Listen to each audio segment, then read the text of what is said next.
એવા સ્વાર્થી લોકો હશે, બરાબર? કારણ કે આ દુનિયા સ્વાર્થની છે, આ દુનિયા મતલબની છે. આ દુનિયા જે છે ને એ પોતાનો મતલબ જોઈને ચાલે છે. દુનિયાના હોય કે સ્પર્ધાત્મક પરીક્ષાના દુનિયાના જે લોકો છે એ પોતાનો સ્વાર્થ જોઈને ચાલે છે, તો તમે કેમ નહીં?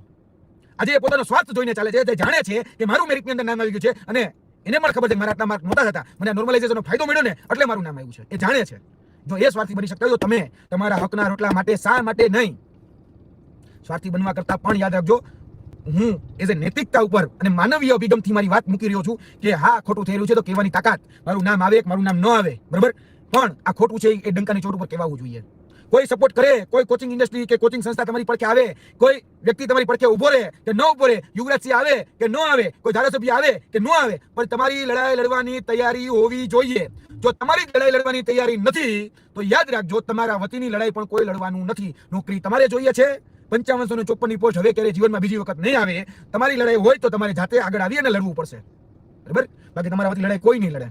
જે સ્વાર્થી લોકો છે એ તો તમારી કોઈ પણ કોમેન્ટમાં કે કોઈ પણ જગ્યાએ સ્વાર્થની ટ્વીટ કરીને જતા રહે છે ને કે જોજો ભાઈ ફલાણો વ્યક્તિનું ધ્યાન રાખજો, ફલાણું આમ કરજો, તેમ કરજો, ટ્વિટર ઉપર, ટેલિગ્રામ ઉપર, વોટ્સઅપ, યુનિવર્સિટીમાં ગમે આવે મન ફાવે લખીને જતા રહે છે, પણ અમારી સામે આવીને કોઈ કંઈ નથી બોલી શકતા. અને હું તાકાત હોય એ વ્યક્તિઓમાં તો મારી સામે 90 99 40 97 23 એ મારો નંબર છે, બરાબર? ગમે ત્યારે ફોન કરવાની છૂટ. તમને એમ લાગતું હોય કે ભાઈ ખોટા ફેક આઈડી બનાવીને ખોટી રીતે મેસેજો કરવા, અરે ભાઈ સામે આવીને વાત કરો ને, બરાબર?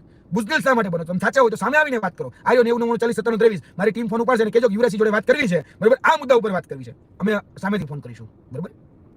પણ તમારામાં એ હિંમત હોવી જોઈએ. બાકી બુઝદિલી, બરાબર, કોકની અંદર ફેક આઈડી કહી શકાય કે બનાવી, બરાબર, પછી જેમ તેમ લખી નાખવું અને ગમે એમ કરીને ઓલા કેમ છાટા ઉડાડીને જતું રહેવું, એ છીછરી વાત કહેવાય, બરાબર? હલકી વાત કહેવાય. આ તમારા કુસંસ્કારો જે તમારા માતા પિતા આપેલા છે એ દેખાડતા હોય એ પ્રકારની વાત કહેવાય. આવી ન કરશો.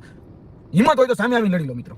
આમ ક્યાંય પણ તમને એવું લાગે કે આ જગ્યાએ ખોટું થઈ રહ્યું છે તો સામે આવીને લડો. હું દરેક ઉમેદવારોને પણ વિનંતી કરું છું કે તમારા વતીની લડાઈ કોઈ નહીં લડે, બરાબર? જે લોકો પણ તમને આક્ષેપ, આરોપ, જે પણ તમને કદાચ કટુ વચનો કે જે શબ્દ બોલી રહ્યા હોય, બરાબર, એ તમારા ઘરે એક ગુણી ઘઉં ને એક પાલી ઘઉં નાખવાય નહીં આવે. એટલે એક પાલી ઘઉં તમારી ઘરે નહીં આવે. એટલે તમારા વતીની લડાઈ કોઈ નહીં લડે. તમારા લડાઈનું આઉટસોર્સિંગ ક્યારેય ન કરશો.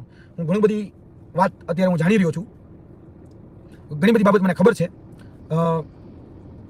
હું એને અત્યારે ઓપન પ્લેટફોર્મ ઉપર કહેવા નથી માંગતો, સમજી વિચારીને કહેવા નથી માંગતો, કેમ કે આગળ જતા એવા બધા જ લોકોને હું જવાબ આપવા માંગુ છું કે તમે જે લોકો ત્યાં જે હલકી માનસિકતા તમારી જે બતાવી રહ્યા છો એનો પણ આગળ ઓથેન્ટિકેટેડ જવાબ એ તમને લોકોને મળશે. જે જગ્યાએ ખોટું છે એ કદાચ એવું બને કે તમને એમ હોય કે આ મોટો સોપરેન્ડીથી આપણે બબે અલગ અલગ જગ્યાથી આવીએ છીએ અને કોઈને શું ખબર પડી જવાની, બરાબર? તો યાદ રાખજો કે અમારી નજર તો ભાઈ ત્રણેય ખંડમાં છે.